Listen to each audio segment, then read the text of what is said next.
Okay, this is Brazil, and well, it's um I can't help you, but I gotta tell you the truth. It's pretty much a place where I need to be, and I'm not. That's where I'm supposed to be because that's what I am. I'm a Rio de Janeiro warlock. Me, Bobby Burrows. I was told by Rumpelstiltskin. I didn't know. Well, he told me that's what I am. I'm the Rio de Janeiro Warlocks, plural actually, on Facebook. And there's lots of old postings. Nobody knows about that website, but now you know. And I don't know. It's got years of things on it. I don't know. I don't know how to access it. I click on it and I get bemused because Facebook gives me all of these choices, and I don't know what that means. So, anyways, it's there and things are posted there.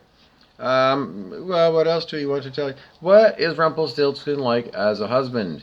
Well, you didn't know? You didn't know. Rumpelstiltskin um, claims that he is my husband, and he always has. Well, from the first time he started talking to me. That's what he said. Did he ever call me a gorgeous creature? No. The only way I'm a gorgeous creature, you have to app me. You have to take a picture of me and then put it through one of those apps that turns you into an Olympic athlete. So, basically my face, but, when I was 19, you know, when I was, I don't know. I mean, I don't know. Well, it's just, I don't know. I had somehow body image issues. I don't know. I really did. Because I didn't think I was good looking when I was young. No.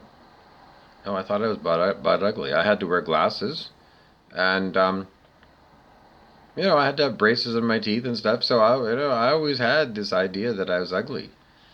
Well, even I did. I always felt like body dysmorphia. I remember stumbling across that term. It was like a psychiatric term. Body dysmorphia. It's when people look at themselves and they don't see themselves. What do they see? Well, they see this body that is imperfect. Even now, when I look at myself, I still see an imperfect body. Well, people are going to say, well, everybody is human, and it's very few of us who look like, you know, I don't know, George Clooney when he was in ER. Very few of us look, like that. Um, Most of us are, we're quite a few. Most of us are tubby. It's true. Most of us, if we're not, well, we might not be tubby when we're 18, but by the time we're 50, we're tubby one way or another. Well, what's the most? Well, that's what I'm going to say. I don't know. And, some men are going to say, well, I went bald when I was 25, and they never think of Jean-Luc Picard. I mean, Jean-Luc Picard with hair is not Jean-Luc Picard. It's like you know, our human hero. The last human hero is Jean-Luc Picard, isn't it? In the end, who saves everyone? Well, it appears to be, you know, the warrior sage. Uh, so, what else about this marriage? Well, I don't know. I had no memory of it, and he hasn't supplied one. All the same, he's Rumpelstiltskin, and as a spirit, well, I'm a squib. From Harry Potter. A squib was the janitor. He knows magic happens. It's just he can't do it, and I'm the same way because I was born here in planet Earth as a normal kid. And what are we? Well, we're brainwashed into being Muggles. We are. If we were born to magical families, we'd be at least a squib. Maybe we couldn't do magic, but we know it's actually absolutely real. Or most likely, much more likely, you would actually be magic just by osmosis of being around witches and warlocks. So, we Muggles are the strangest creatures. We really are the strangest creatures in anything really, because we are considered human Muggles are considered the most magical creature of all. In the whole hierarchy of ability to manifest, there is no one, not even Rumpelstiltskin from Once Upon a Time, can out manifest Muggles. Because we group manifest. We do. We call it chaos. We call it Earth. And we manifest this place. And this place is an impossibility. Because this place is put together, it is held together by magic. It is. It's like, I don't know, Dr. Joe Dispenza calls it becoming supernatural in his book. Well, becoming supernatural means magic, isn't it? Well, I don't know if Dr. Joe was talking. I don't know how to become a. It's very impossible to deprogram a muggle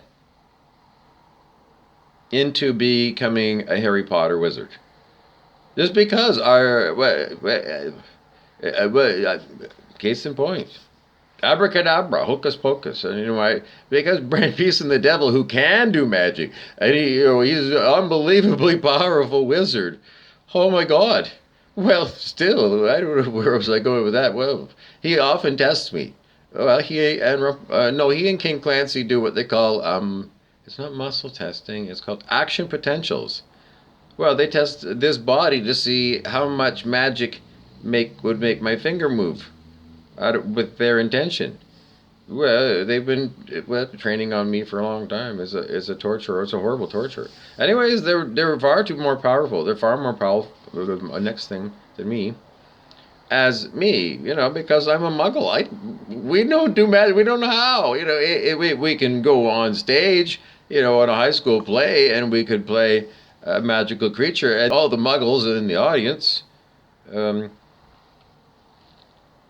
in our imagination, we follow along with it. We all know it's a play. We don't. Nobody does magic.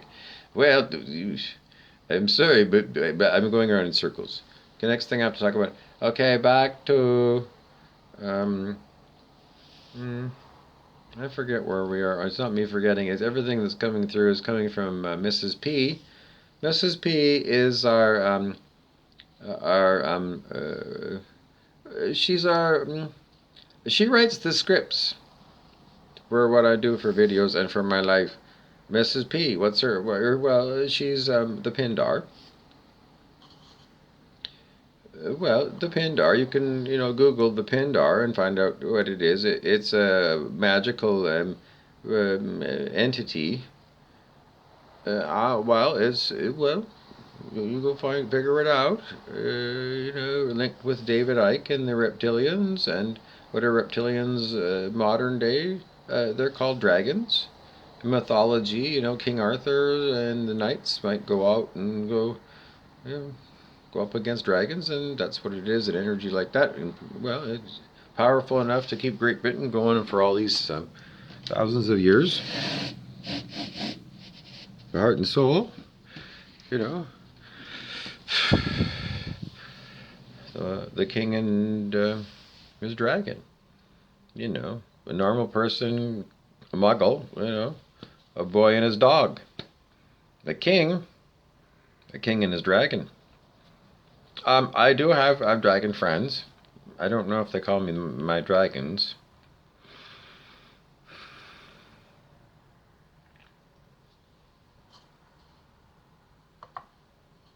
Pindar is my dragon.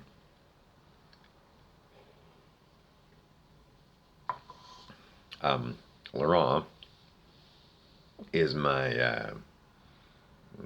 best friend.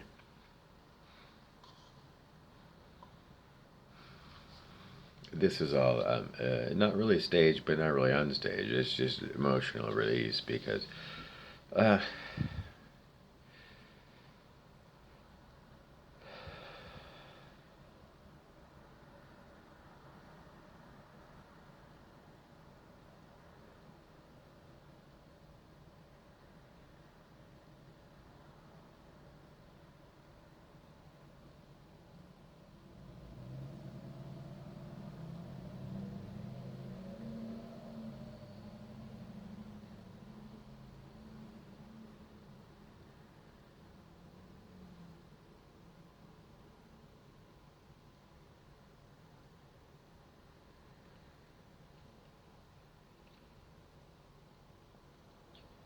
So, if you have these kind of feelings of emotions, come on, spiritually, me as a spiritual teacher for you, that's what you should do. Take your moment. And, as a man, I don't want to cry. I mean, the crying game, I don't want to be a weepy. But Ed Muskie was running for president of the United States. And, well, he was seen to get, emotionally misty-eyed. And it was used politically against him. And he didn't get to be president because of it. But, that is what I'm going to tell you as a Reiki energy person, as I am, that feeling that energy and allowing it to express itself through you is what you need to do in order to you not get sick. If you try to suppress that energy, like you're just like, Beard, I'm not going to do that, you're forcing it into your energy field, and it's toxic because you get too much of that stuck energy, and that's what causes disease. So whatever it is, your monkey mind is going to say, as a man, I don't want to be seen to be misty-eyed on camera. But, ego or the ego, Sananda says that, ego or the ego is like, that's your monkey mind. It's like, screw off. Have the courage of your heart to express your emotions. And, the human organism, I mean, is designed to express tears and mistiness. And what does it mean? It means you're authentic. It means when I say that, Laurent is my best friend, it means Laurent is my best friend. In the whole wide world. And what is he? He's an aspect of the Pindar. He's a Pindar dragon. There are many Pindar dragons. And Laurent is, well, he's my best friend.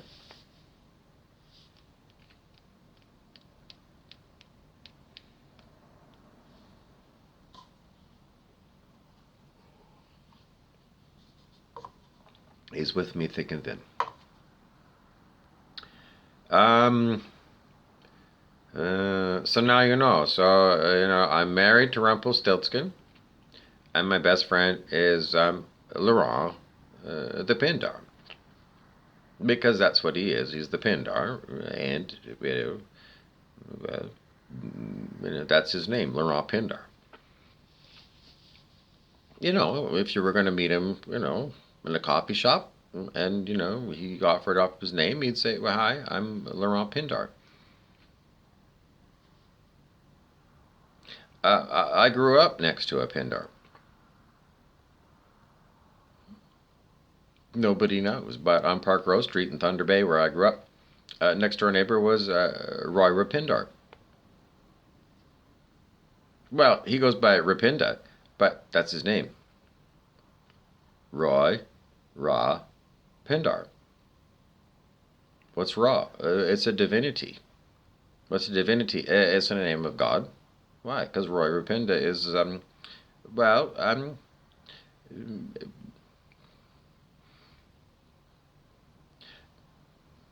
he's my next door neighbor, and he's a Pindar. What can I say? So Pindar apparently has been around me, most of my life. Does Roy? No, Roy doesn't know that. Well, if somebody, happens to see Roy, they could say, well, this is kind of interesting video of this particular one, and you could show it to Roy if you wanted to. I'm sure he'd be kind of amused. And then you have to tell him, well, you have to go on Google and type in Pindar with relationship to, like, the British royal family.